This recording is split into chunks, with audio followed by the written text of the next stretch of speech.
Alors, bonjour tout le monde et bienvenue à ce webinaire intitulé Des patients simulés formés pour renforcer les compétences linguistiques des étudiantes et étudiants en médecine. Mon nom est Nathalie Boivin. Je suis agente des communications et de mobilisation des connaissances à la Société Santé en français et je serai votre animatrice aujourd'hui.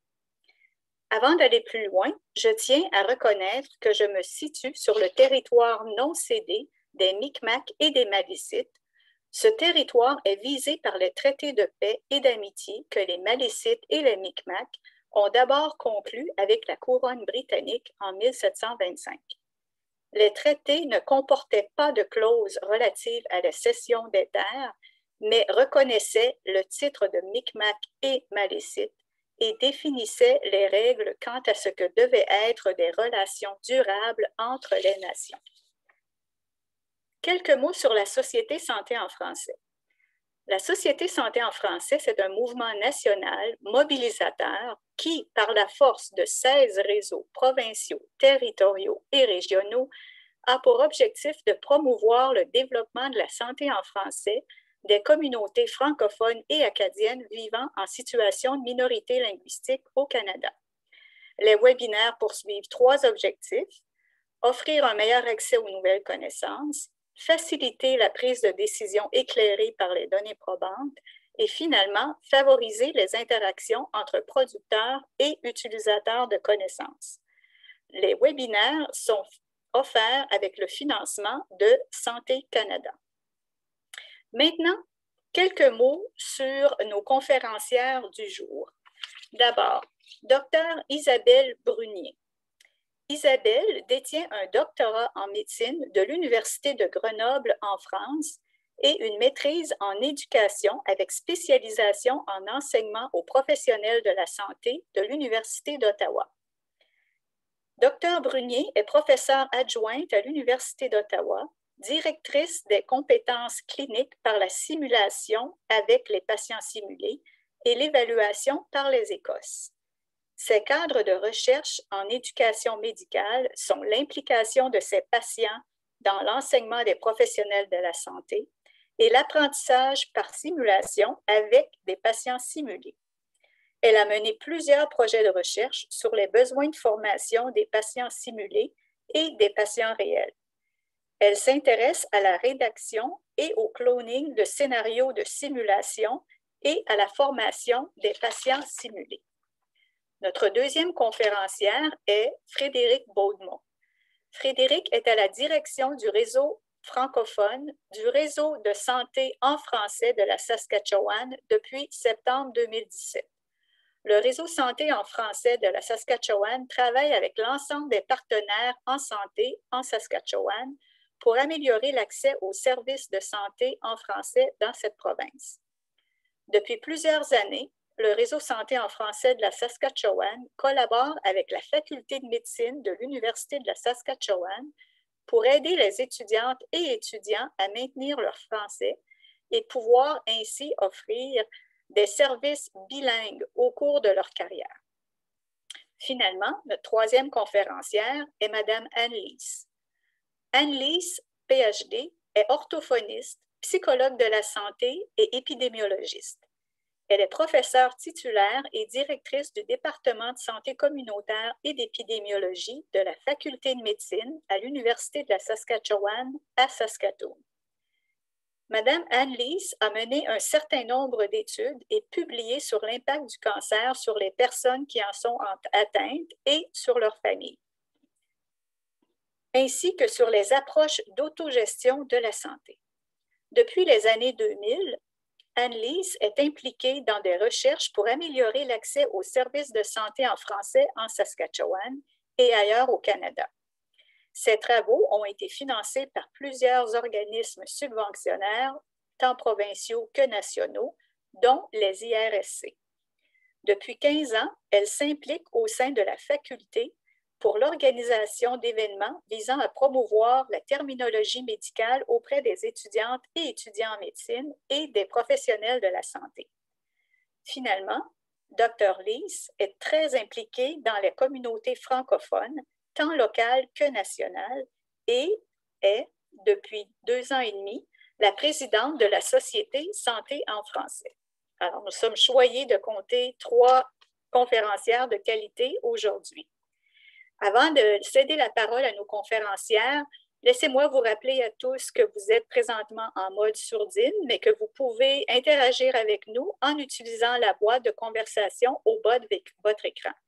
Également, vous serez invité à compléter quelques sondages interactifs en cours de rencontre et on va en essayer un premier sondage interactif. Alors, vous le voyez présentement apparaître à l'écran, ce sondage interactif. Alors, voyez la question qui apparaît. Aviez-vous entendu parler de l'utilisation de patients simulés pour améliorer les compétences linguistiques des étudiantes et étudiants avant de vous inscrire à ce webinaire? Donc, on vous invite à répondre en cochant la case qui vous correspond. Alors, vous cochez la case et pendant qu'on attend que les réponses s'accumulent, il me fait plaisir de vous dire que derrière les écrans aujourd'hui, nous avons des participants d'un bout à l'autre du Canada, donc des territoires de la Colombie-Britannique, l'Alberta, la Saskatchewan, le Manitoba, l'Ontario, la Nouvelle-Écosse, le Nouveau-Brunswick, Terre-Neuve-Labrador. Donc, on est très heureux d'accueillir de vous accueillir tous aujourd'hui et de voir l'intérêt qui est suscité par cette question. Alors, est-ce qu'on a des résultats à vous montrer maintenant?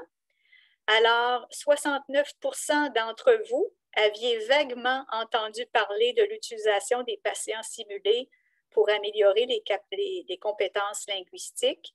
13% pas du tout et 19% connaissaient bien cette initiative. Alors, on vous remercie. C'est intéressant pour nous de savoir un peu plus qui est derrière l'écran. Je cesse le partage de mon écran maintenant.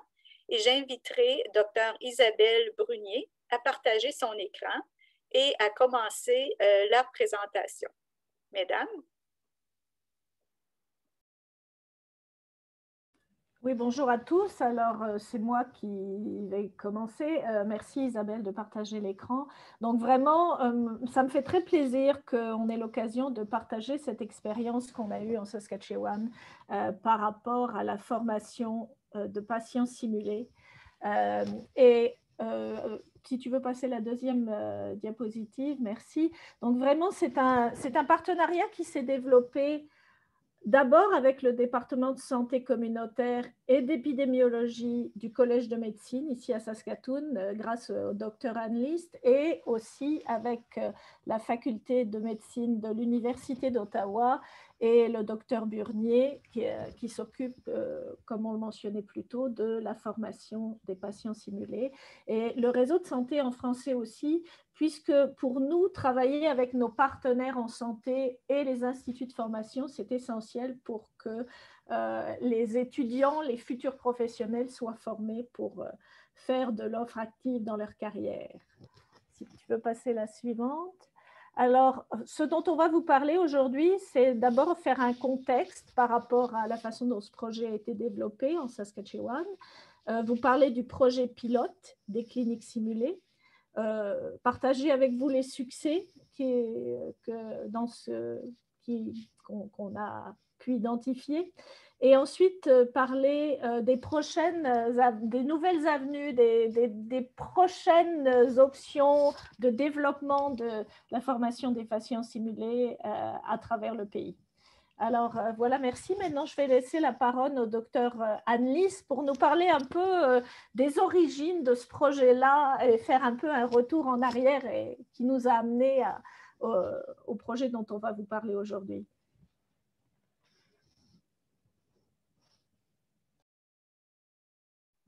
Merci beaucoup, Frédéric.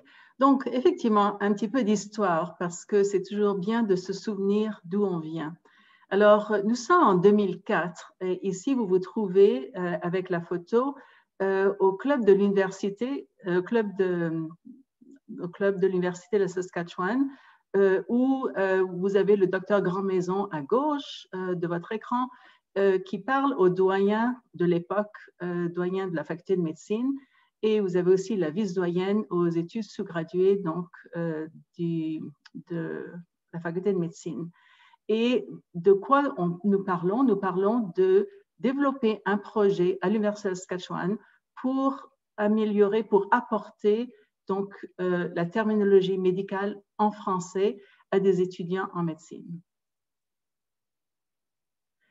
Donc, la suite, vous la voyez déjà, nous avons eu des ateliers de terminologie médicale. Ici, c'est le docteur José François qui est de l'Université du Manitoba, qui est venu dans les tout débuts pour animer quelques ateliers de terminologie médicale. Et à l'époque, c'était ouvert certainement à tous les professionnels de la santé et nous avions beaucoup d'intérêt de personnes déjà ou de médecins déjà en place qui voulaient rafraîchir leur français et certains étudiants ont commencé à se joindre à eux. Et comme vous voyez, nous avions déjà une graine de patients simulés, peut-être pas aussi bien formés que maintenant, mais qui étaient là et les professionnels de la santé s'essayaient à essayer de découvrir des diagnostics en parlant français, utilisant leur terminologie médicale. Et aussi, à ce moment-là, pour que ce soit un peu plus structuré, la formation santé en français, qui était donc le club d'étudiants qui développait donc ce genre d'initiative, s'est intégré, disons, à la division de la responsabilité sociale. Et donc, nous étions un des groupes étudiants qui faisait partie de toutes les initiatives en responsabilité sociale à l'Université de Saskatchewan.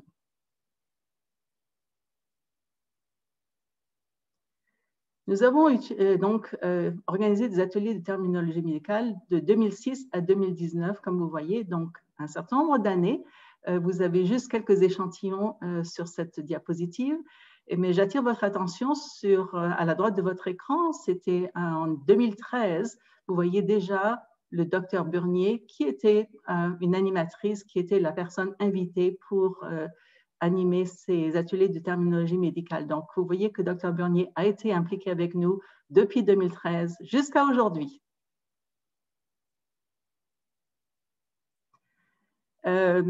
D'autres activités que nous faisions, c'était aussi des activités de réseautage grâce au réseau Santé en français de la Saskatchewan. Et nous nous rencontrions toujours autour d'un bon repas ou des bonnes choses à manger. Les étudiants aimaient beaucoup ça, surtout après les cours de la journée. Et ici, je voulais simplement montrer que c'était deux étudiants qui ont fait des stages au choix, des stages au choix en français avec des médecins francophones, l'un à Ottawa et une autre personne à Edmonton. Et donc, ils ont partagé avec les autres étudiants ce qui se passait. Vous voyez, on a même un écran télévision parce que on a des étudiants qui sont à Saskatoon et Regina et en région. Donc, en 2019, nous avons eu un atelier avec Dr Burnier. Parlons de la douleur. Vous voyez que donc on avait continué à faire ces ateliers. Et puis, on a eu une discussion en disant, mais comment est-ce qu'on pourrait changer la formule, permettre à d'autres étudiants ailleurs de participer? Et donc, une autre idée est venue, et donc je vais passer la parole à Dr Burnier pour vous en parler.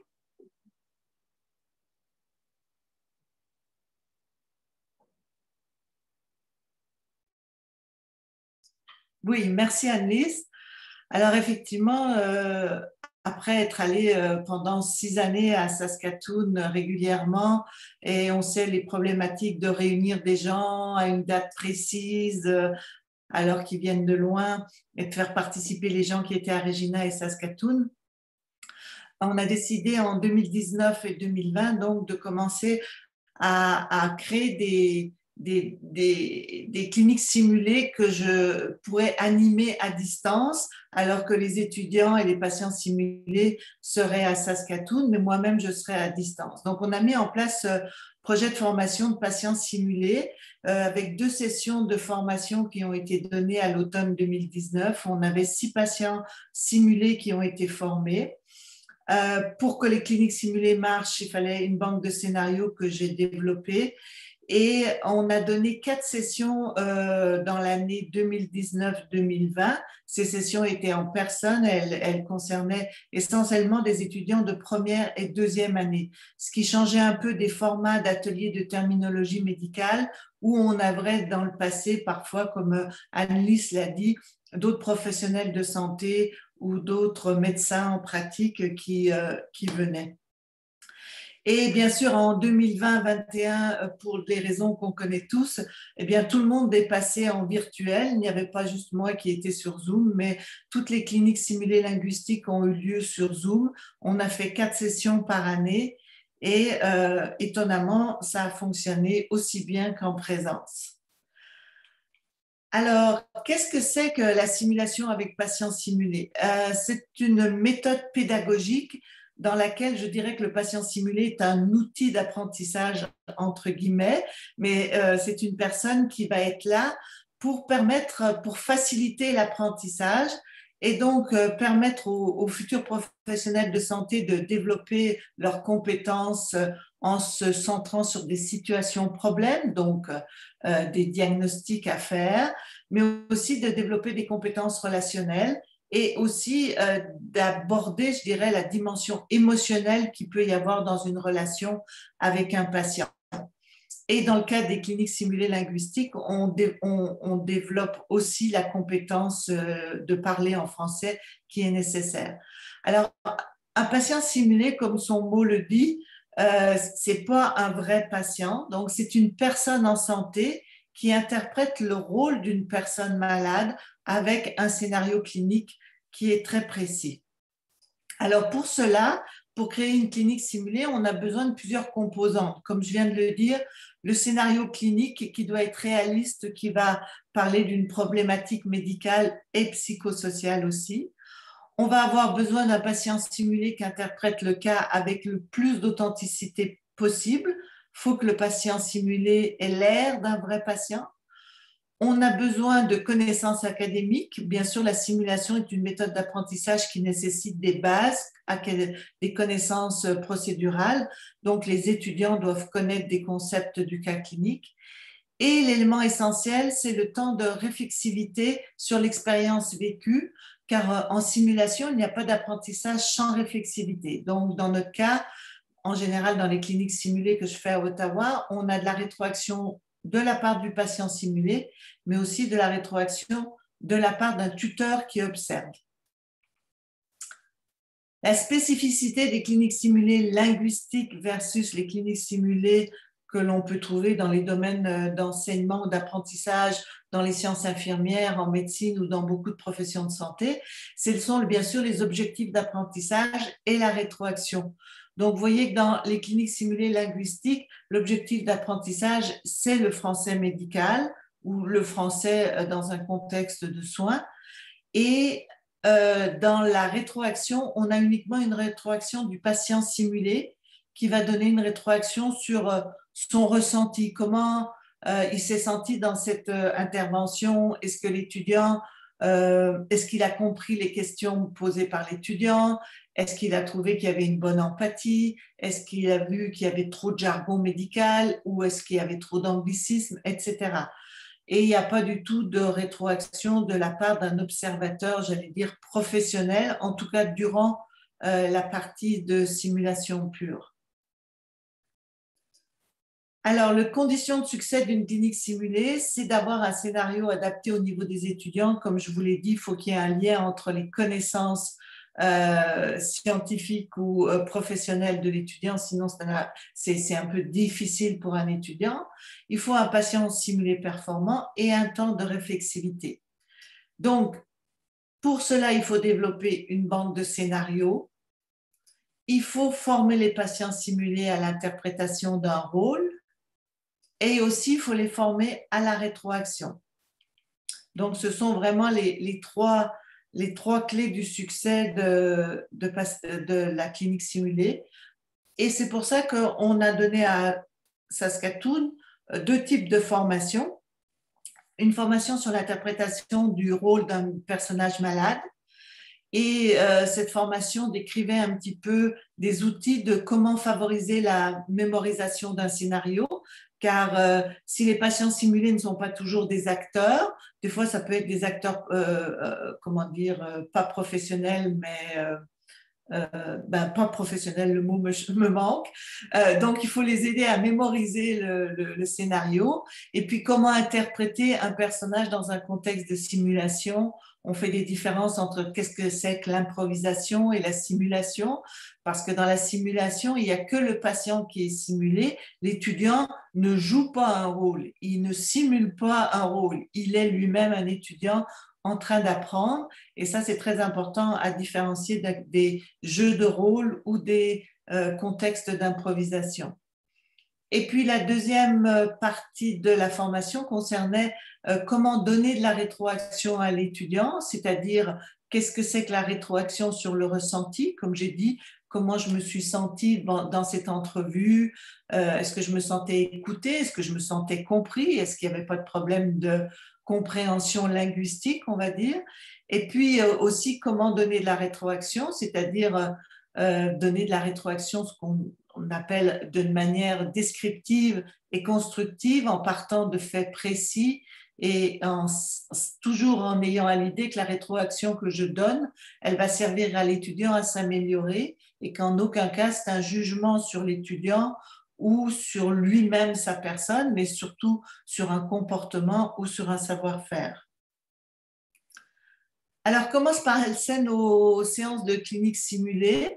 2 semaines avant la date prévue, on envoie le scénario aux patients simulés et on envoie le cas clinique aux étudiants. Le cas clinique, c'est la vignette, c'est-à-dire vous allez rencontrer Madame Lajoie qui se présente au bureau pour une douleur du genou. Vous devez faire l'entrevue avec elle.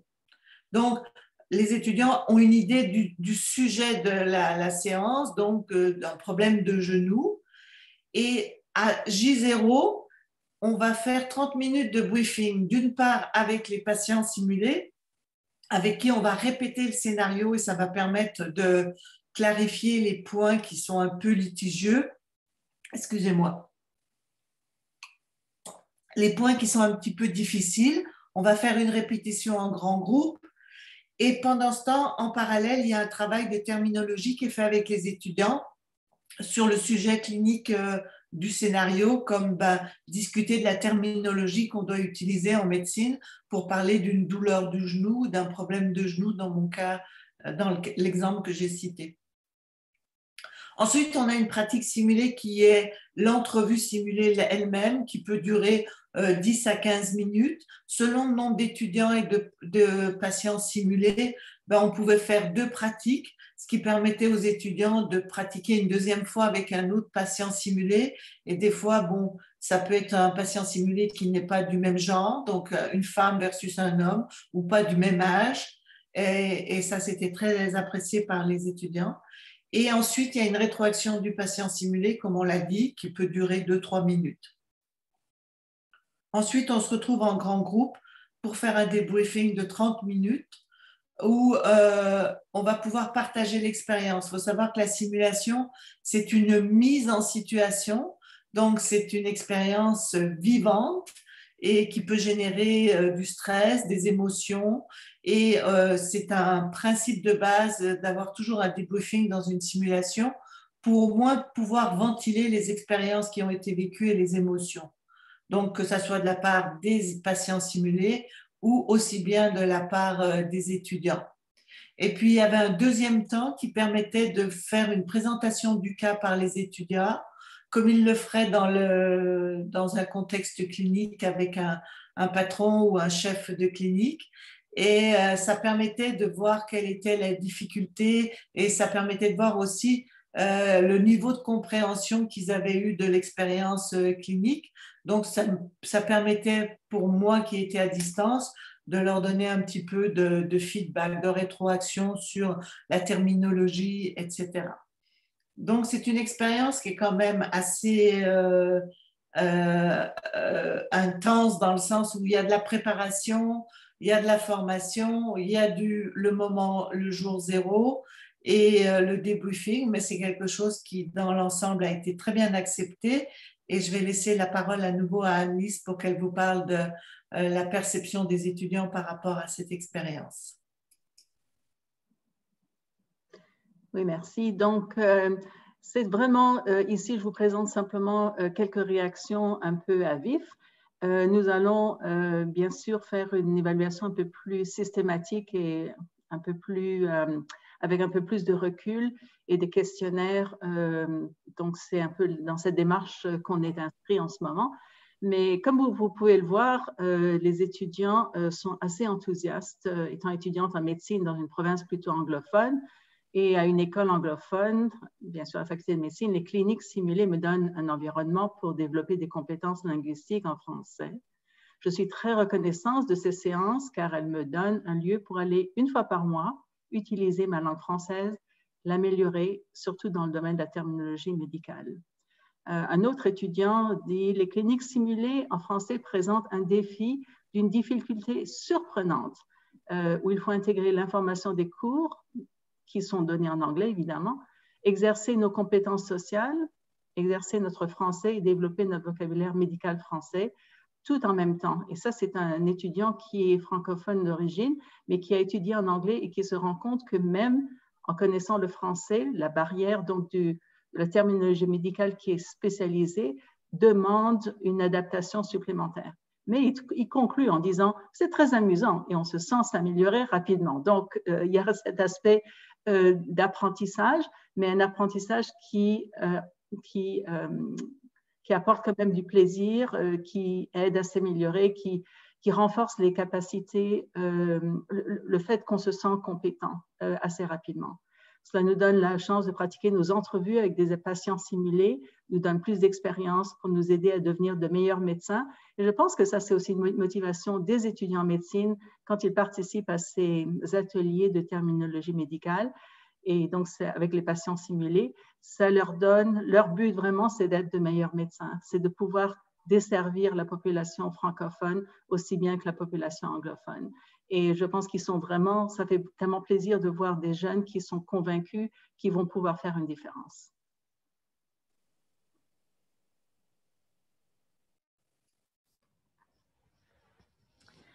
Alors, moi, ici, vous avez plutôt ce que nous ont dit les patients simulés, comment ils ont réagi par rapport à la fois à la formation, mais aussi à leur expérience avec les étudiants. Alors, une chose qui est sortie vraiment, c'est que grâce aux formations qu'Isabelle a offertes, les patients se sont vraiment trouvés mieux informés. Je pense et ça leur a permis de mieux comprendre leur rôle. Et je vais prendre un exemple. Moi j'ai joué le rôle de patient simulé à un moment donné. Et ayant fait un peu de théâtre, comme on mentionnait avant, on peut avoir tendance à dire oh ben moi, il faut que je sois parfaitement dans mon rôle, mais aussi, je pense que ça nous a permis, la formation des patients simulés nous a permis de réfléchir à quelle est l'importance, qu'est-ce que doit faire le patient simulé pour faire parler l'étudiant, pour qu'il ait vraiment l'occasion de parler beaucoup pendant l'entrevue et de pratiquer l'entrevue. Alors, ça, c'est un élément qui est ressorti. Les patients indiquent qu'ils étaient plus à l'aise avec les scénarios. Ce qui est ressorti beaucoup aussi, c'est qu'on s'est rendu compte dans la dernière année que le format en Zoom fonctionnait très bien. Comme Isabelle vous a expliqué, la séparation entre une période à travailler en deux groupes, le groupe des étudiants et des patients, ensuite travailler le patient et l'étudiant un à un, et ensuite faire de la rétroaction. Le fonctionnement de Zoom avec différentes salles fonctionne de manière excellente, vraiment. Isabelle mentionnait aussi qu'on a eu l'occasion cette année, parfois un étudiant pouvait pratiquer 2 fois de suite le même scénario, et les patients simulés ont vraiment là remarqué que ça faisait une différence quand on avait cette occasion-là de pratiquer plusieurs fois un scénario. Quand on parle justement de la rétroaction, Isabelle mentionnait le fait de faire de la rétroaction, mais de la rétroaction positive d'une certaine façon. Et dans la dernière session de patients simulés qu'on a eue, c'était un scénario qui n'est pas toujours facile à aborder, qui était sur les maladies sexuellement transmissibles. Et 2 des patients simulés ont vraiment mentionné qu'ils avaient été impressionnés par la façon dont les étudiants avaient posé les questions et de manière souvent très empathique, obtenir de l'information, mais tout en le faisant de manière suffisamment délicate pour que le patient se sente à l'aise. Donc tout cet aspect-là, qui est un peu un aspect qui est plus peut-être émotionnel, est ressorti. Vraiment, c'est quelque chose qu'ont mentionné les patients simulés et qu'ils ont apprécié de la part d'étudiants qui sont seulement en première ou en deuxième année. Alors ça, c'est quelques éléments de ce qui est ressorti, si vous voulez. Alors voilà, je pense qu'on a fait un petit peu le tour de ce que nous, on voulait vous présenter dans cette première partie. Et avant de passer à l'avenir, aux nouvelles options qui s'ouvrent, on voulait s'arrêter et voir s'il y avait des questions de votre côté. Et en fait, on en a une première question, mesdames. On demande, concernant la formation des patients simulés, combien de temps est-ce que ça représente et combien de sessions, combien d'heures tout ça représente pour la formation des patients simulés? Isabelle? Oui, alors on a fait 2 sessions de au moins 2 heures de formation. Je pense que c'est toujours des formations qui sont données sur le mode très interactif et avec beaucoup de pratique, donc avec de la théorie un petit peu, parce que je pense que c'est important d'introduire les patients simulés dans qu'est-ce que c'est que l'apprentissage par simulation pour les professionnels de santé. Si on ne comprend pas le contexte où on intervient, c'est difficile. Donc, il y avait une partie théorique et toujours de la pratique où ils ont joué des scénarios, où ils ont appris à donner. Donc, 2 fois 2 heures, je dirais que c'était nos débuts. Hein. C'est sûr qu'on peut toujours faire plus quand même. Mais 2 fois 2 heures, c'est vraiment un minimum pour former les patients. Je vous remercie. On a Jacinthe Savard du côté de l'Université d'Ottawa qui demande, est-ce que l'entrevue était 1 à 1, un étudiant avec un patient simulé? Et si oui, est-ce que vous aviez autant de patients simulés que d'étudiants ou dans le cas contraire, comment est-ce que ça fonctionnait? Alors, dans le cadre d'une clinique simulée linguistique, ou même moi, c'est toujours un étudiant qui fait une entrevue avec un patient simulé, mais des fois, il y a des étudiants observateurs, justement, si on avait plus d'étudiants que de patients simulés, on avait des étudiants observateurs. Il faut savoir qu'on apprend aussi par l'observation. Alors, des fois, ce qu'on a fait justement quand on était sur Zoom et qui était beaucoup plus facile, ben, on faisait en sorte que l'étudiant qui se sent à l'aise soit le premier qui fasse la pratique et l'étudiant qui est moins à l'aise dans la langue française observait et après on le mettait en situation et lui devenait, comment dire, il pratiquait l'entrevue, donc il avait une deuxième chance après avoir observé. Donc c'était vraiment un contexte qui favorise l'apprentissage parce qu'il y a une sécurisation, ça c'est très important en simulation, il faut que les étudiants se sentent en sécurité, donc ils se sentaient à l'aise.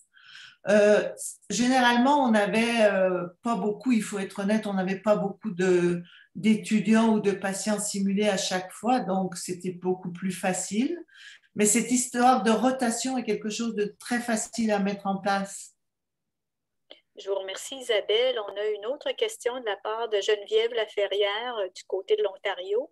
Elle dit la francophonie au Canada est très diversifiée. De quelle façon avez-vous incorporé cette diversité au niveau des clients simulés? Je peux aussi répondre, si vous voulez, par principe.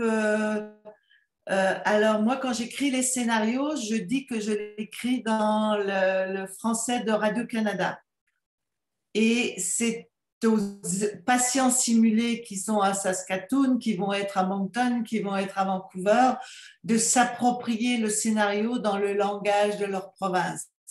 C'est cette manière-là. Donc, le patient simulé a un rôle de transcription, j'allais dire, du français de Radio-Canada en français local ou de la province.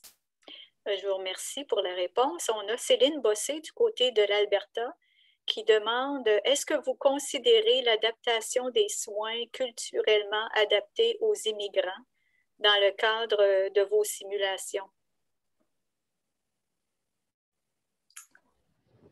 Je vais peut-être laisser Anne-Lise répondre à ça parce qu'elle est sur place. Ben, je pense qu'en fait, ça commencerait par peut-être recruter donc des patients simulés qui représentent la francophonie de façon plus diverse. On en est au début, donc on n'a pas exploré, ce sont des très bonnes questions. On n'a pas exploré donc cette problématique à fond, mais c'est une très, très bonne suggestion. Moi, je pense que pour les étudiants en médecine, c'est très important d'être confrontés avec des personnes qui viennent de divers horizons, diverses cultures, etc.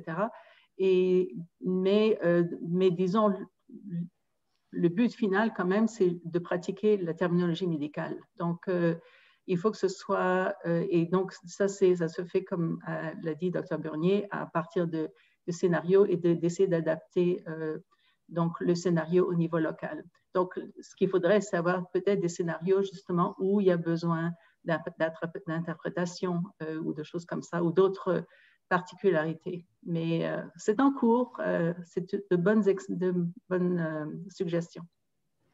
En parlant de scénario, on a Marie-France Talbot du côté de Terre-Neuve-Labrador qui demande si les scénarios pourraient être partagés avec les autres réseaux santé en français au Canada. Je pense que cette question on va y répondre plus tard, mais j'aimerais rebondir juste sur l'adaptation des soins au culturel. Ça, c'est un gros défi en simulation parce qu'une des bases de la simulation, c'est qu'il faut que le patient simulé soit le plus réaliste possible. Donc, quand vous voulez faire un scénario, je sais qu'en médecine, on touche beaucoup les concepts actuellement de équité, diversité, inclusivité, et on nous demande beaucoup de faire de la simulation comme ça, mais ça veut dire qu'on a des patients simulés qui représentent cette diversité et cette inclusivité LGBTQ+, ou des personnes de cultures différentes, parce que sinon, ça ne marche pas. C'est une expérience intéressante, mais qui n'apporte rien en termes d'apprentissage. Donc ça, c'est un gros défi et de demander d'avoir des patients simulés qui sont déjà des personnes qui sont culturellement bien intégrées et que l'on pourrait former comme patients simulés et effectivement, à partir de là, bâtir des scénarios adaptés. Je peux peut-être ajouter malgré tout que les patients simulés, les 6 patients simulés qui ont été formés dans les 2 dernières années, représente en fait une certaine diversité, puisqu'on a des hommes, on a des femmes, on a des gens qui ont moins de 30 ans, on a des gens qui ont plus de 60 ans, on a des gens qui font partie de la communauté LGBT, on a des gens qui font partie de la communauté des nouveaux arrivants. C'est peut-être étonnant de penser que 6 personnes représentent tous ces groupes, mais c'est le cas actuellement. Donc, je pense que chacun des patients simulés, tout en travaillant de très près avec les scénarios qui sont fournis, amène un petit peu de qui ils sont quand ils font l'entrevue, quand ils participent à l'entrevue. Je ne sais pas ce qu'Isabelle pense de ça, mais on l'a vu quand on a fait justement la session sur les maladies sexuellement transmissibles. Il y avait une petite différence quand le patient simulé était un homme ou était une femme, etc. Je suis d'accord, mais comme le précise Céline, il s'agit de pratiquer la relation de confiance médecin-patient. C'est évident que si on parle d'immigrants avec une culture et une autre façon d'entrer dans la relation, ça veut dire que l'objectif d'apprentissage dans ces cas-là n'est pas de la terminologie médicale, mais il est plus sur la compétence professionnelle. Et donc ça serait probablement quelque chose de différent. C'est pas tout à fait ce qu'on fait nous. En termes, nous, c'est pour ça que j'insiste bien qu'on fait des cliniques simulées linguistiques. Donc, l'objectif, c'est la terminologie médicale ou professionnelle, etc.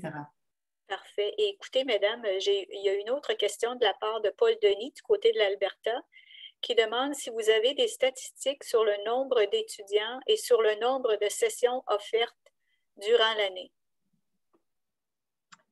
Peut-être que je peux répondre, Paul. On est justement en mode d'évaluation. On a commencé seulement il y a 1 an et demi. Donc, on en a fait 7.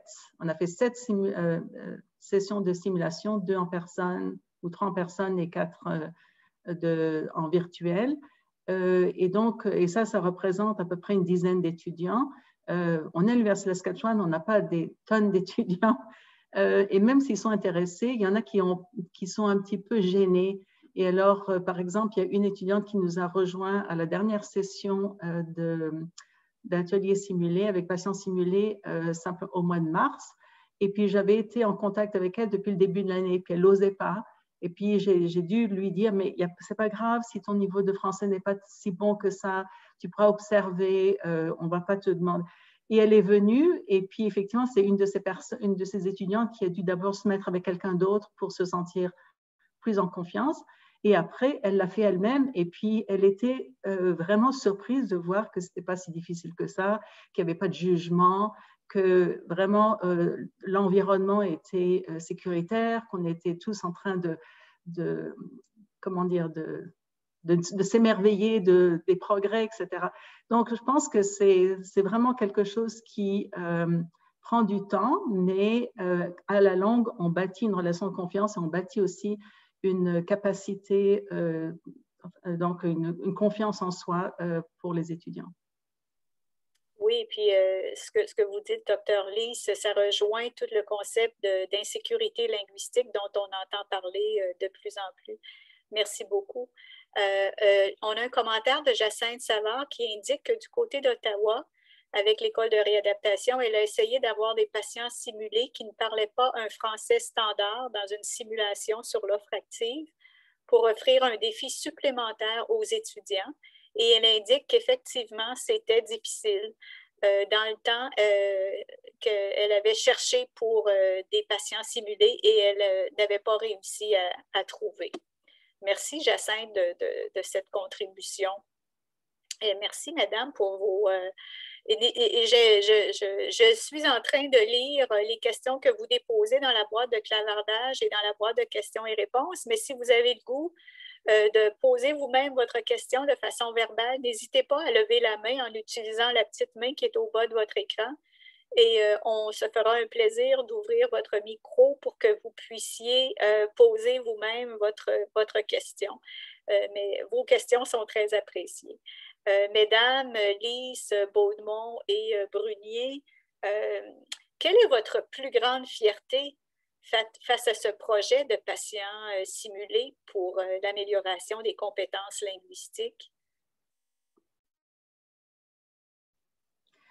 Moi, je pourrais peut-être dire que c'est une formule qui plaît aux étudiants et qui, parce qu'elle rejoint un peu leur façon d'apprendre la médecine, ils ont l'impression, tout ce qui touche à des patients, tout ce qui touche à la clinique, même si on parle de terminologie médicale ou de formation linguistique, ça a un intérêt supplémentaire pour les étudiants et donc cette formule marche.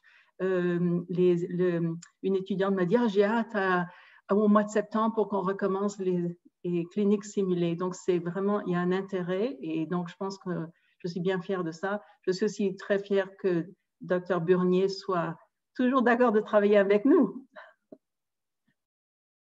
Merci, Dr. Lise. Dr. Brunier? Moi, je dirais que je suis fière. Je suis une pédagogue dans l'âme. Je suis une éducatrice. Donc, ce que je peux dire d'être fière, c'est d'avoir transformé, par exemple, les ateliers de terminologie médicale qu'on a donnés pendant des années, qui étaient bâtis sur un certain format et pour lesquels c'était toujours difficile de recruter du monde, etc. Et pour lesquels on faisait un peu de simulation, mais pas aussi organisée. Donc, moi, je suis fière d'avoir eu l'idée avec Annelise et Frédéric d'inventer un nouveau concept qui est celui de la clinique simulée linguistique, qui fait qu'on rejoint toujours l'idée que si on veut améliorer des compétences, donc dans notre cas la compétence linguistique, il faut utiliser des outils d'apprentissage ou des façons d'enseigner qui sont attractives et qui sont performantes.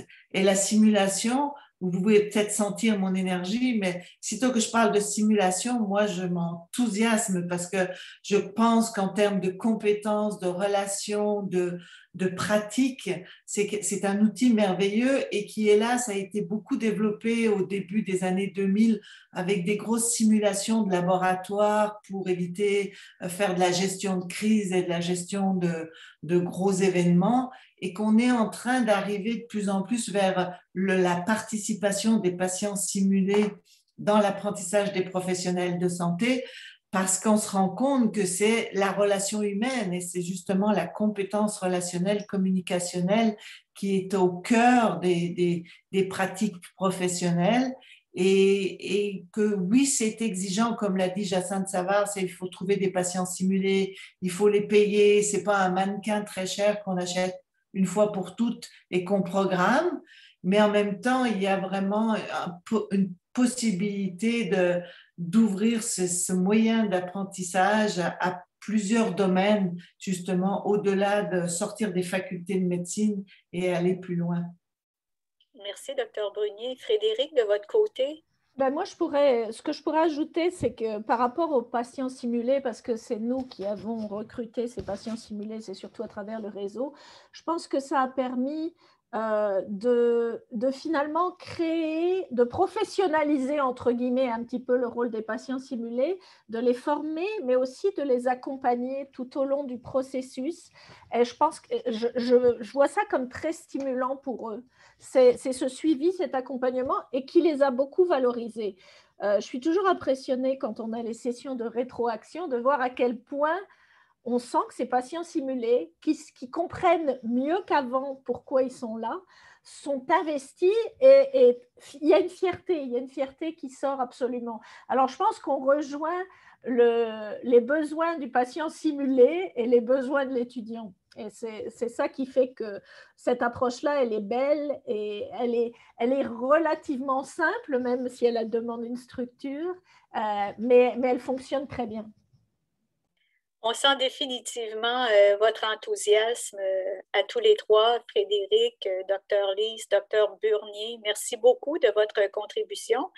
Et maintenant, je vais inviter deux intervenants qui œuvrent à une initiative appelée Franco Santé à poursuivre pour le temps qu'il nous reste. Alors, Madame Jacqueline Higgins et Monsieur Pierre Rouanet.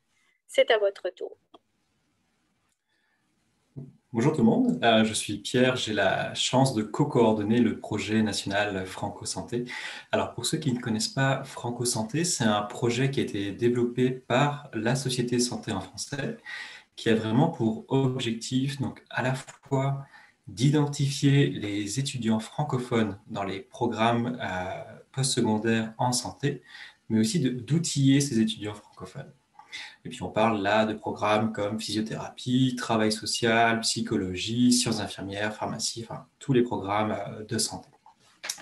Donc l'idée de ce projet, c'est vraiment donc, comment on peut outiller ces étudiants pour qu'ils puissent par la suite offrir des soins de santé en français. Et donc, depuis 1 an et demi, là, quand on a entendu parler du travail formidable qui se passait en Saskatchewan, on avait vraiment gardé ça dans notre ligne de mire en se disant ça, c'est une pratique extrêmement inspirante. Ça, c'est quelque chose qui peut aider nos étudiants, donc tant pour le côté formation, comme ça a été dit, mais aussi pour le travail sur l'insécurité linguistique. Comment on peut offrir aux étudiants tant de l'appui et ce, pardon, dans un cadre de confiance où l'étudiant peut s'exercer, peut apprendre pour être en mesure par la suite de donner des soins de santé en français. Donc, nous, on s'était dit, là, il y a vraiment de l'or en barre qu'il faut donc qu'on s'inspire et qu'il faut faciliter l'accès à ces outils. Et c'est comme ça qu'on s'est petit à petit rapproché du réseau santé de la Saskatchewan pour échanger sur quelle collaboration on pourrait faire pour ouvrir le plus possible ces cliniques de patients assimilés en compétences linguistiques aux autres réseaux. Et c'est là où Frédéric nous a offert une opportunité géniale, c'est de collaborer ensemble à mettre en place une formation de patients simulés en ligne. Donc vraiment permettre en fait tout le travail que fait la professeure Burnier avec les futurs patients. Donc tout ce travail qu'on a entendu parler de comment on interprète le rôle d'une personne malade, comment on apprend à donner de la rétroaction. Donc c'est ça, on est en train on a quasiment finalisé la formation, on a eu quelques petits enjeux techniques, mais voilà, c'est presque prêt. Mais voilà, on va développer donc cette formation, on va ouvrir cette formation. Donc chacun pourra, toute personne intéressée pour devenir un patient simulé, pourra donc suivre cette formation. Comme le disait tout à l'heure le professeur Burnier, il y a vraiment une distinction entre être un patient puis avoir un scénario. L'important, c'est d'être formé à être un patient, puis après, vous pouvez jouer selon le scénario que vous avez entre les mains. Donc voilà, dès que cette formation sera finalisée, effectivement, on informera tous les réseaux de cette possibilité de pouvoir inviter des personnes de sa communauté qui seraient intéressées à devenir patients simulés, à suivre cette formation pour pouvoir implanter beaucoup plus facilement ces cliniques de patients simulés en compétences linguistiques. Évidemment, c'est une formation qui sera gratuite et ouverte à toutes et à tous. Et ce n'est pas tout. Slide suivante. Jacqueline, je te laisse la parole. Bonjour tout le monde, je m'appelle Jacqueline et je suis du réseau santé de Terre-Neuve. Je travaille avec Pierre sur le projet national de Franco-Santé. Alors, j'aimerais vous parler un petit peu des nouvelles avenues qu'on a commencé à explorer afin d'intégrer les patients simulés dans le projet de Franco-Santé. Alors, idéalement, on aimerait offrir des cliniques de patients simulés aux étudiants et étudiantes des autres formations en santé en dehors de la médecine, telles que l'orthophonie ou le travail social. Puis en fait, il y a déjà des scénarios qui sont en développement avec Dr Burnier et j'aimerais la remercier ainsi que les autres professionnels qui ont appuyé le développement de ces scénarios. Et on pourrait même éventuellement faire une banque nationale avec ces scénarios-là et aussi une plateforme de formation, comme Pierre avait mentionné, pour former ces patients-là. Fait qu'on a déjà des idées, des activités pilotes en réflexion.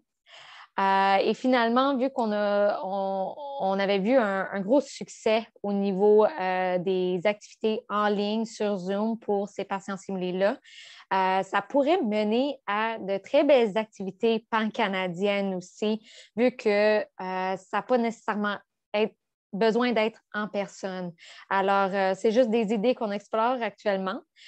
Donc, on aimerait vous lancer un sondage maintenant pour obtenir un petit peu plus d'informations de vous, si vous serez intéressé à participer ou à appuyer ces activités-là, si vous avez des priorités pour certains programmes de santé, etc.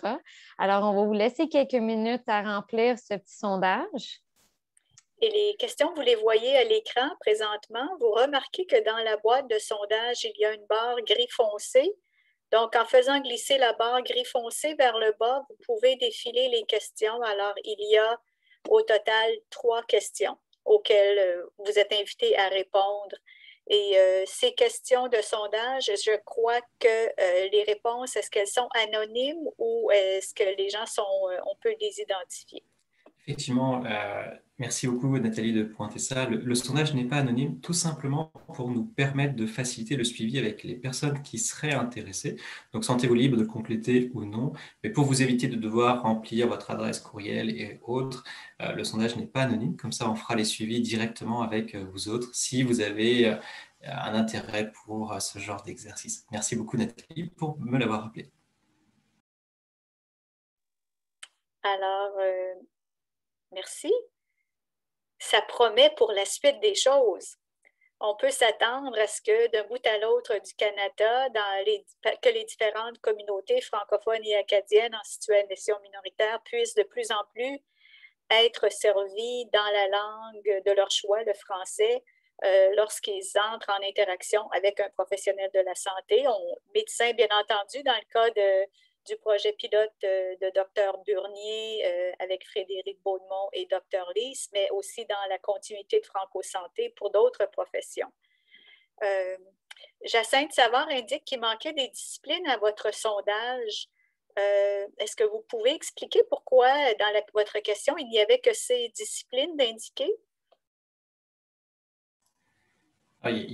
Effectivement, en fait, l'enjeu, c'est que Zoom nous interdit d'avoir plus de 10 choix de réponses et on a ces 10 là et on a l'impossibilité de mettre une catégorie autre, mais bien entendu, d'autres enjeux comme la nutrition sont tout aussi importants.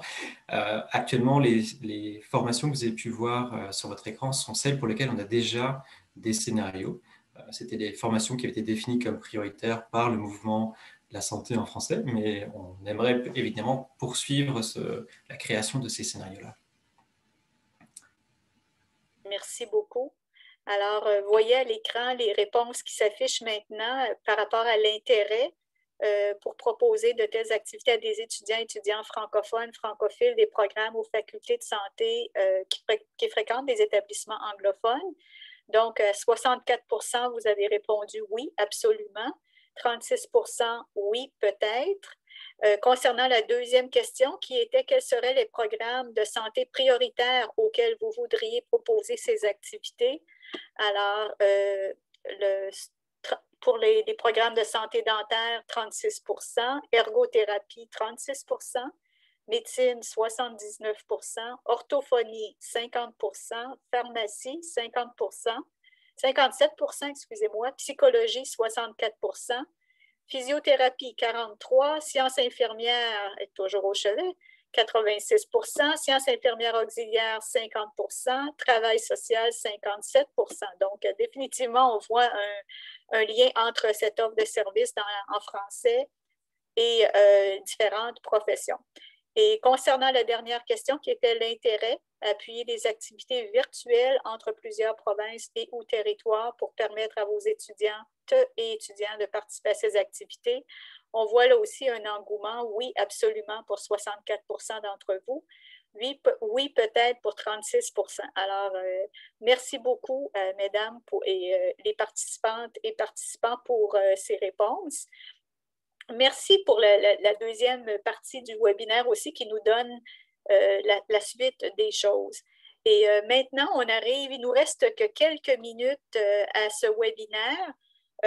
Donc, moi, je vais lancer peut-être un dernier sondage concernant l'évaluation lui-même du webinaire. Et ce dernier sondage est anonyme.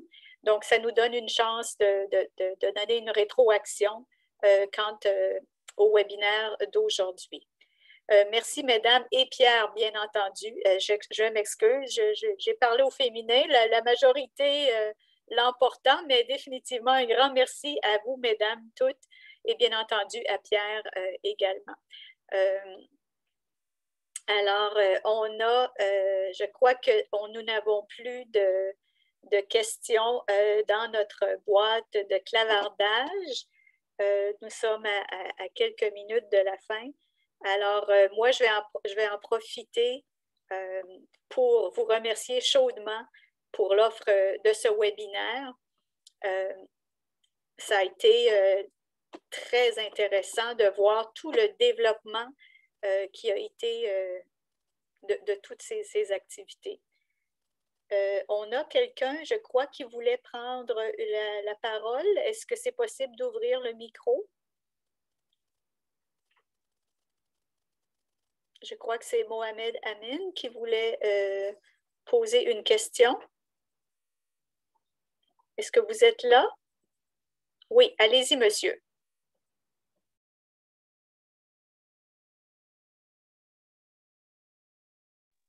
Alors, on va ouvrir le micro.